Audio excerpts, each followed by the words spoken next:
All right, good morning. We wanted to give dates. We wanted to provide a couple of days. We're midweek now, and so we wanted to provide those updates. We have a few other things we want to update on as well. Obviously, the app for parents is now live, so they know the location of their child's bus, which I think is a huge improvement for us in communication with our families. And then we also want to update on heat and athletics for the rest of the week, because we know that is an important issue as well. First and foremost, I want to start by saying that I am pleased with the effort that has been put forward over the past really 2 weeks. I can't say enough. It seems like it's been months, but the past 2 weeks has been just an incredible amount of work put in to make sure that we correct the errors that we had. I guess that was 2 weeks ago today. And so just 14 consecutive days of hard work, making sure that we get to a point where we get our kids home in a timely manner, and obviously to school. I do want to say I'm pleased with where we are right now.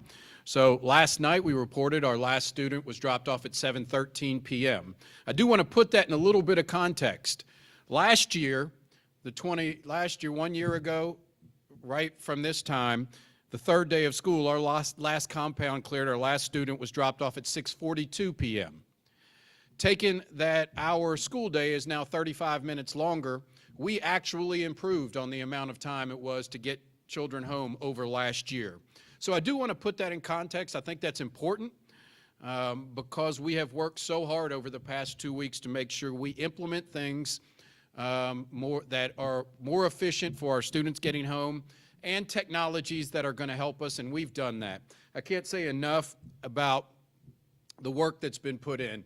It has really been all hands on deck, and once again, I want to say this. You know, we are working on 400 less bus routes approximately than we did 7-8 years ago. It's even hard to overstate how difficult that is when we look at the context of the national problem. If you haven't seen, in Chicago public schools, right now the only students that are getting transportation, Monday was their first day of school, the only students that are getting guaranteed transportation are those that are guaranteed by law, meaning special education students and students who qualify for homeless services. Those are the only students. They are about 1,300 bus drivers short in Chicago public schools. So obviously this is an issue that we're going to continue to grapple with nationally, and it's a very difficult one. But I do want to thank the team. I mean, it has been inspirational to me to see the team effort that has been put in. First of all, I have to say our bus drivers have been heroes. Thank you so much, bus drivers, for sticking with this. We continue to make these routes more efficient. We'll be in the process very shortly we have some stops, many stops. This happens every year where students are not using those stops, so we'll drop them in the next 48 hours, and so they will no longer be stops and will become much more efficient in our routes. So we continue to believe that time that we are dropping off students will become more efficient and earlier in the evening. But our bus drivers have truly been heroes sticking with us. We're working hard to support them, and I can't thank you enough, bus drivers, for all that you have done. I go over to CB Young and see the amount of employees that have stepped up and said, let me help. From 485 Ride, if we go in that room, there's 40 to 50 people that have stepped up and said, we will work 485 Ride after my work hours to help and make sure that we can communicate with families. To our leadership team, who has been there for 14 consecutive days, and I mean, this is yes, operations and transportation, but every division has been a part of this. To our staff who are riding on buses to help some of our bus drivers, to our folks that are taking vans to make sure when a student misses their stop or a parent is not at that stop, we can issue a van out to make sure that the bus continues on and we get that child home safely. So it has just been a great team effort. Very proud of all of the work that we've done. You know, I do want to say this, we still have a lot of work to do. So this is not a job that is complete at this time. We still have a whole lot of work to do. We've made a lot of short-term fixes. We're going to continue to work on these efficiencies long-term throughout August and even into September to make sure that we have the most efficient transportation system that we can possibly have. And I will appreciate our compound coordinators and our bus drivers for working to help us figure out how we can make those improvements. We're going to continue to do that. So I know you've heard a lot from me here over the past couple of weeks. I want to make sure that we have some other voices involved in this work. And at this time, I'd like to bring up our Chief Operations Officer, Chris Perkins.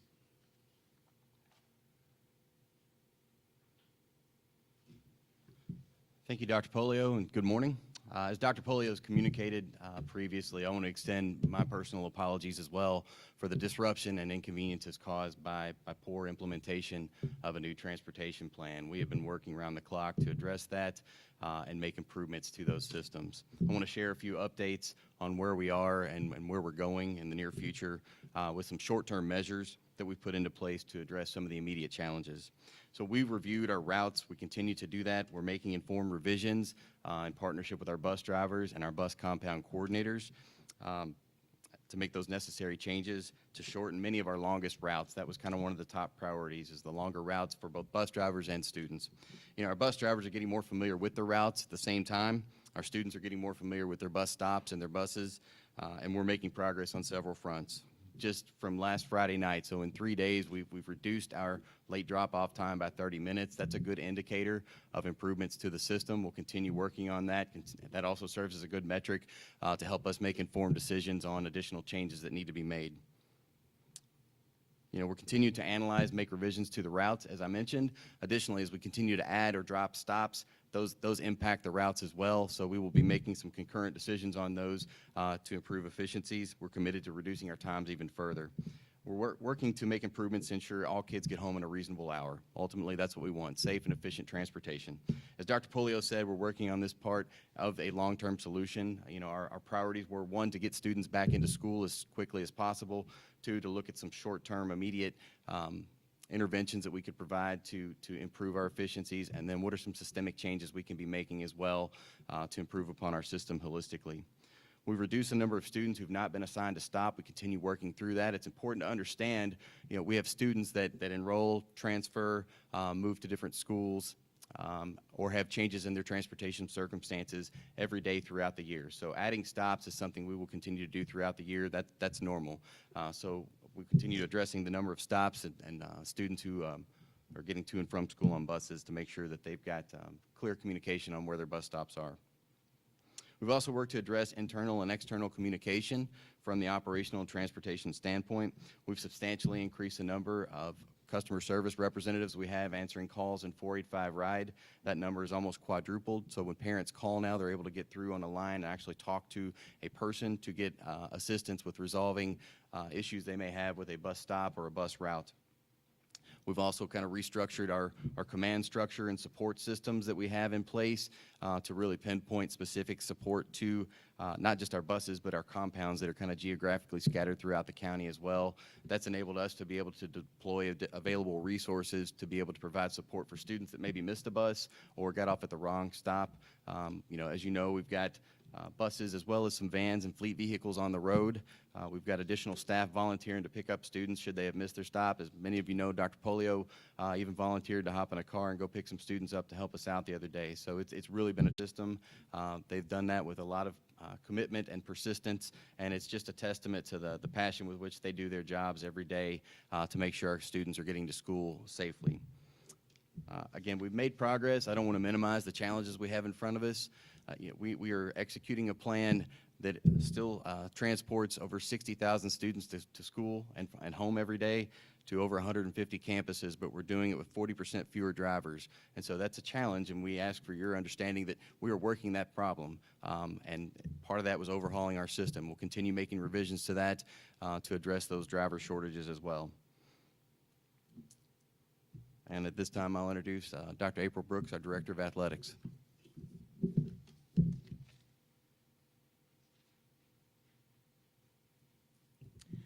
Thank you. Good afternoon, everyone. Student safety is a priority in athletics, and so we've put in several precautions in place to make sure that our students are safe throughout the week due to the heat wave.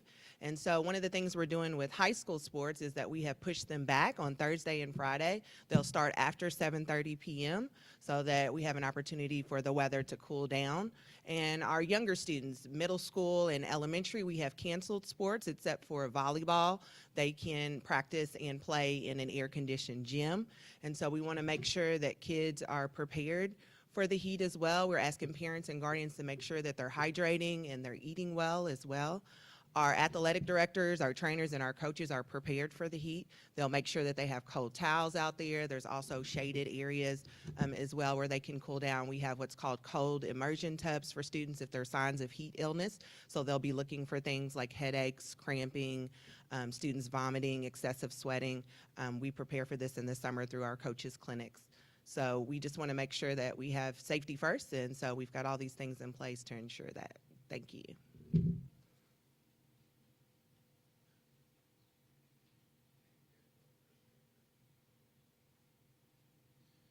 All right, so that's our update for today. Once again, pleased with the progress, but still have a lot of work to do. And so at this time, we'll take questions about any of the topics we discussed or the app that we will be, that is now released to parents.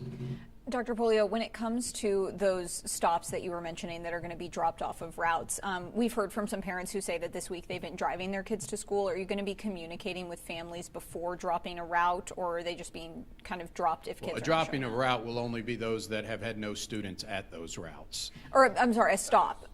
Like, say if a parent is taking... It would be a stop that no student has been to that stop at any time. So, yeah, we'll communicate that with families. But that's not something new. We do that every single year, where if a student's not at the stop, the first few days the bus driver has to continue to stop there, which adds time but after 4 or 5 days, if a student has not gotten on that stop, then we will eliminate that stop, same as we always do. Will you guys be calling families, though, to ask, like, do you plan to bring your kid when things settle down? Or? Yeah, we'll communicate. I can't say exactly how we're going to do that, but we'll communicate with families.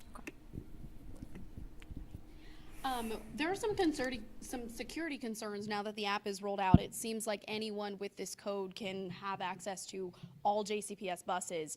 What would you say to parents who thought that they were only going to be able to access their child's bus? Yeah, well, I'll say this. First of all, this app or an app like this is used in 80% of the large school districts in the United States. So this is not a first for us. We use the light because it does not track the route. So it only shows where the bus is at that current time. It doesn't say where it's going, it only shows where it is at that time. So no different than if a child had, on their cell phone, the parent could track where the child is. But, I think it's definitely something we are going to provide. We are providing some guidelines for our drivers and things like that. But, our stops are available online for every single bus nearly. So, I mean, someone could look and see when those stops are occurring too. So this only gives the current location of the bus. It does not say where it's heading after that. Do you have an update or an average of the number of calls you're getting at the 485 RIDE number, and how do you anticipate that being impacted now that parents have access to this app? I'm sure communications could give you some update on that. I know just anecdotally from me being in the room or right there, it's greatly reduced over the past 2 to 3 days. And so staffing, we've been able to reduce the amount of staff in there and the time they're in there. I can't give the exact number, but it's much less.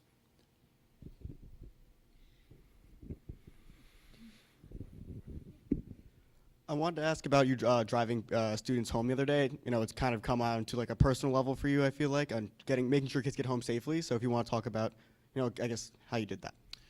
Yeah, I mean, I really didn't do that for any note. I mean, if we had wanted that to be out, I'm sure these folks would have taken pictures of me doing it. So my intention was not to have that out at all. I don't even know how that happened. My intention was just to pitch in. I'm over in the command center every afternoon. We had a couple of kids who the bus driver missed their bus stop. And by our protocol now, it's to drop them off at the school, the next school. So they were at Trundle Elementary School, and I said, they were looking around. I said, give me a car. I'll jump in and go get them. So nothing that anyone else hasn't done. Just a normal part of what we're all doing right now. But happy to pitch in. My question, can y'all hear me? Is for Chris Perkins. You mentioned there have been improvements as far as the transportation and the bus crisis that you apologized for, the poorly implemented plan. Can you identify what are some of the shortfalls that still exist and what your department is doing to address that? So we're looking at some of those long routes, first of all, to see how can we shorten them. The longer the route, that typically means the later the drop-off. Some of that can be diffused by moving students and stops to another bus that runs somewhere in a geographically proximal area. The other things we're looking at are some of the routes that may be crisscrossing that could be intercepted by another bus and switching students from one bus to another route. We're also looking at some of the locations. One of our depots we relocated this year, and we're running into some traffic problems. So just by simply relocating a depot, we can improve some of the efficiencies coming in and out of that, which kind of has a ripple effect for timing as well. Those are a few of the things. My question is for Dr. Marty Polio. Wondering if you have an update for families on when daycare services might be available. When daycare services, I'm sorry, I'm not following. Early childhood after school. Early childhood. We'll have some information out shortly on early childhood. We're using those buses right now. We want to make sure that we get as efficient as possible so that we can handle that load. But I don't have an update on the exact date right now, but we'll be having something out in the very near future on a start date. Also wanted to add to that question too about some of the shortcomings. I mean, it's important to reiterate again, folks, that we have reduced by 400 routes and provide the exact same services that we have always provided. We appreciate, I know that a lot of stops, parents have wanted stops either closer to their house or at a different location, but I want to reiterate, when you have 400 less drivers and routes than you did just a short time ago, 7 or 8 years ago, and provide the same services, there's going to be real challenges with that. And so these challenges will continue to the point where we're going to have to evaluate, do we continue to provide these services for every single family who chooses, and we do, we provide transportation to nearly every family, no matter do that anymore. Dr. Polio, you all have mentioned getting some help with from UPS when it comes to logistics. Where are things at with some of those meetings right now? We have been in communication with UPS. They've helped us out a lot. I mean, right now, over the past 3 or 4 days, we have been hunkered down with the actual game, so to speak, itself. And so we're going to get back with them here very shortly and work on they're going to help us with some of our long-term approaches to making it much more efficient. We saw 7:13 as an arrival time yesterday, an improvement from the day before. Is there a specific time at which you all would say, we're good, this is what we are aiming for to get kids home every single day? Yeah, so I want to say this, it's important to note. Last year, I mean, these times that we are arriving home, I mean, this is on par with prior years. So this is not, so when people say, yeah, 713 it is on par. When you are transporting 67,000 students, and many students are going through a depot from one side of town to the other to reach their school, there are going to be some inefficiencies in that model, but that's a family's choice to say, I want to go to a school outside of my community, and I want transportation, and we're providing that. But when we look at even last year, the delays in transportation with double and triple runs, getting kids home well after 6:30 and even 7 on many nights was a common occurrence. And so our goal here in this new system is to make sure that we get to a point where times are very predictable for families. And so we can tell a family, this is when the drop-off time that we can provide is, based on the resources that we have. And if a family wants to use that transportation, they can, or obviously we would encourage them, if that's not something they can do, that they would use their own transportation. And so that's an important part of it. But when we look at, we want to be more efficient than last year. And so even with this new system, our goal is to get obviously before 7 o'clock. Our last student dropped off. We think we will get there. But with school ending 35 minutes later, we have to know that's on par for a 35-minute later finish. But definitely our goal is to get in the 6s before 7 o'clock. And Dr. Polio, there are still some students who don't either have an AM or a PM route assigned to them. Has there been any update to that, or how many students are still in that situation, and when could families expect to have both of those routes I think we assigned? fixed a great deal of those. I'm not saying it's 100% there, so I would encourage them to continue to call 485 rides so that we can take care of that. We still have people staffed on there that we can. I don't have the exact number, but I'm sure we can get that for you. Do you have a number? Okay.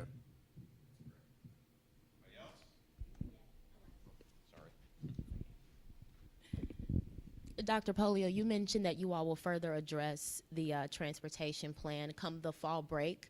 It's kind of a two-part. Can you talk about what that will look like? Is it going to be a complete overhaul of the current system? And then is kind of the reality of the buses right now going to be that going forward until the fall break? So a few things. First and foremost, we're going to see where we are efficiency-wise. And so we have improved our efficiency greater than I anticipated from where we were 2 weeks ago today. And so we still have some work to do on the AM runs. There's no doubt about it. We've got some work to do on the AM runs. We've got to eliminate these stops that are not being used. We got to see what our final time is. And then we have to speak with bus drivers too. You know, we know that they are stretched thin to make these routes. And so we want to talk to them as well to see where we are. We do know a full overhaul would be a major challenge and would require us to go through a whole process again. We're committed to doing that if that's what we need, but if we can improve the efficiencies that we have in the current system to the point where you know, we feel very comfortable, then we wouldn't do a complete overhaul. But we will continue to work significantly on efficiencies, and we will make a decision. Obviously, we have some folks working on that complete overhaul, but we're going to have to make a decision in the next few weeks at that break if we're at a point where we need to do a complete overhaul or if we just need to keep improving efficiencies in our current system. So I can't say exactly what's going to happen with that, but we're working on both right now. Good. All right, thank you, everyone. Thanks, guys. Have a great day.